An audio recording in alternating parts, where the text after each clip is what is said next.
Hello everybody and welcome to Them Fast. Today we're going to POV drive this Audi Q6 and we're at Audi Wittebrug in The Hague and they provided us with this beautiful Audi. It's brand new Q6.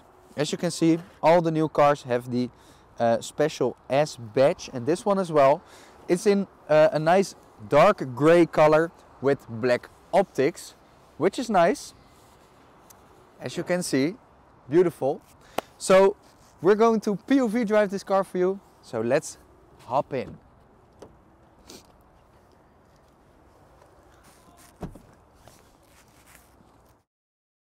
So right now we have gotten into the Audi Q6 E-Tron.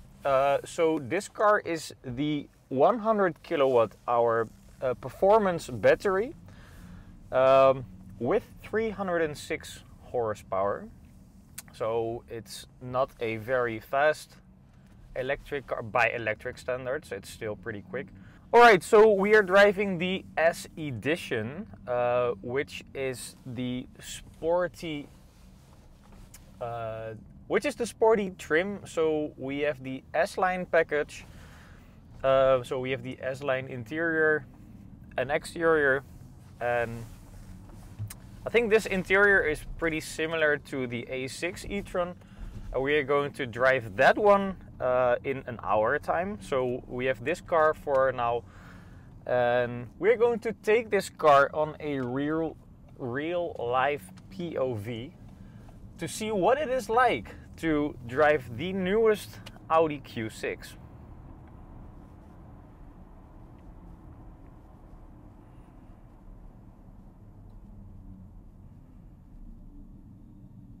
And the first thing you notice if you get into this car is that it is a really big SUV. So the Q8 is obviously even bigger, but this car really is not a small one. And you're also very high up off the ground, which gives it a very comfortable driving experience.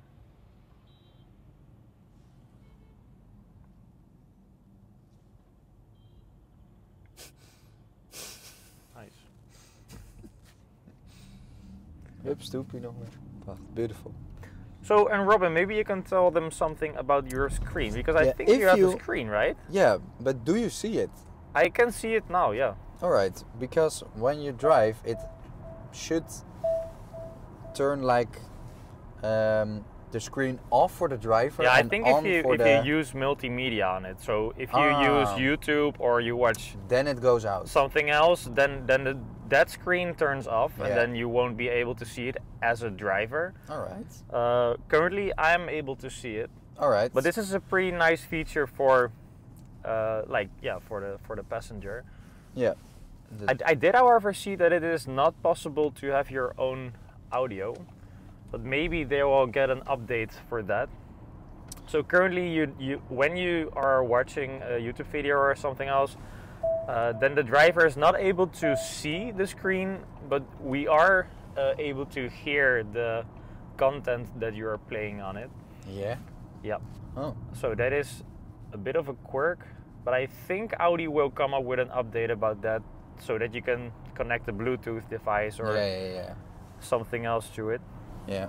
It's actually quite nice because the it's cool. Curve of the screen is towards the driver and not for the passenger, but right here you can see everything as well as over there, but now it's just a screen for the passenger. It is an actual big car because this is a Tesla Model Y. This is also an SUV, and as you can see, we are a lot higher off the ground. Yeah. Nice. So currently we are in winter conditions, so we have a, this is very nice.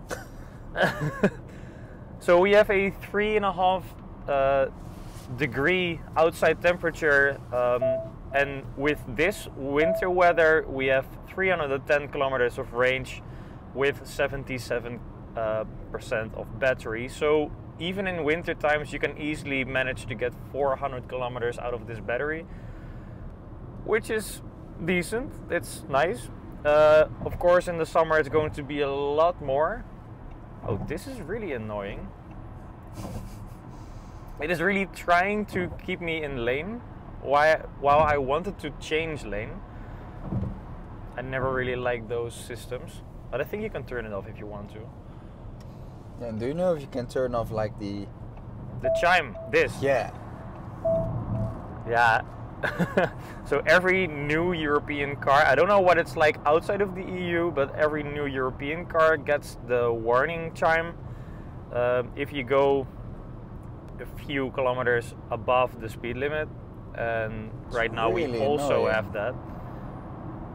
But yeah. So we also find that this car actually has a heated steering wheel, which is also nice in these winter conditions. And yeah, that's cool. And obviously we have the new steering wheel design. I think this updated design is really cool. I didn't really like the previous Audi steering wheels, like from all the E-Trons. I think it looked a bit boring. I even prefer the ones before, but this one is looking nice and sharp again. So currently we see the consumption of about 23.6 kilowatt hours per 100 kilometers, which is, as I said before, which is a winter range. So that is not bad at all, to be honest. So the car is really, really quiet actually, which is nice, especially on the highway.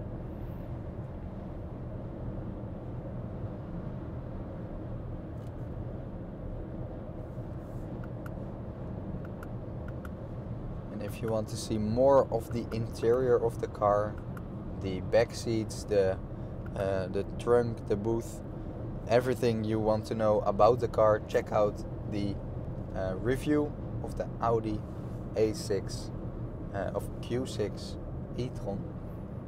We make a video about that in just a minute, so if you want to check out that video, check out our YouTube channel. Should we also test out the acceleration, the overtaking power of this car? So currently the car is in dynamic. We have the drive select button right here. You can press it and then you can put the car into your preferred setting. So we have a balance, we have dynamic, we have comfort, efficiency and off-road. And currently it is placed in dynamic. So we should have the best response and power.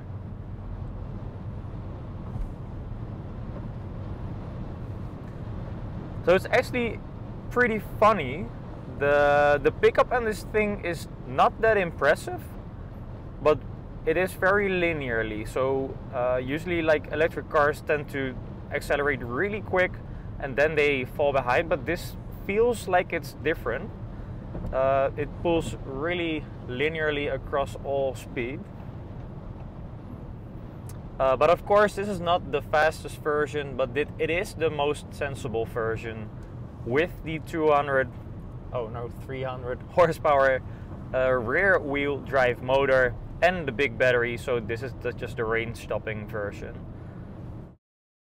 Alright, so one nice driving mode is here on the gear selector. You can use the B mode, and B stands for braking. You can use regenerative braking, and you can also see it on the screen right here. If I let off the throttle, it actually does a very hard regen. Like this is proper braking. And we can also use the pedals here on the steering wheel to even increase the braking. But it says that it only does that in D.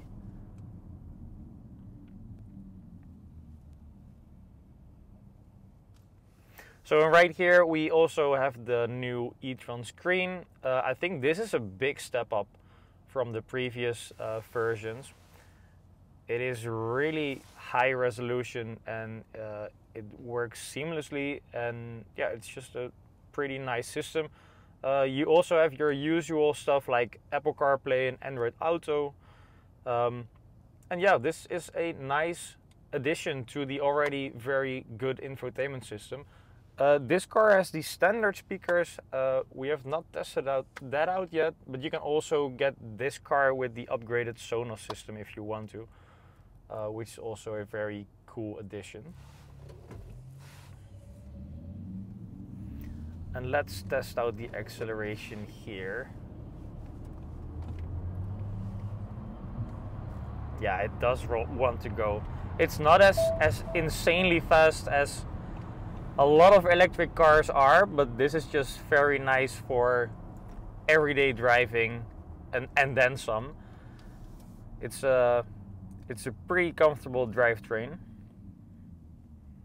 And it's also fun that you have rear wheel drive for once.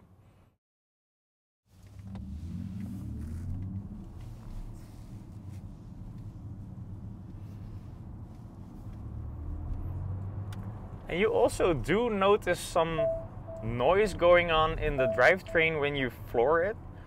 I think this is just a sound generator, which gives you a little bit of extra dimension of the driving.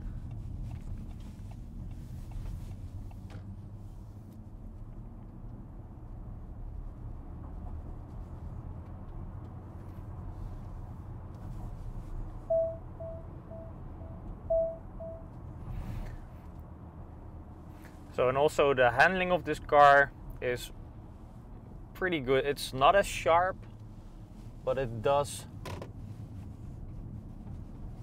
keep a nice pace through the turns. Maybe we can try a little 0 to 100 here. I think we just barely would make it.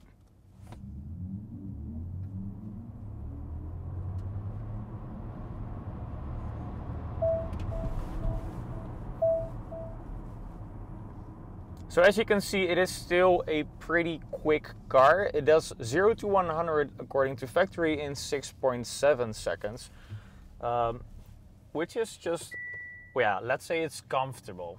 We know a lot of cars that do it faster these days, but is it necessary? No, not really. So with that being said, thank you guys for watching. Right now we're going to make the full review of this car. So if you want to see that, then make sure to subscribe and look out for the full review. And yeah, this is truly a very cool car. Alright, see you. Ciao.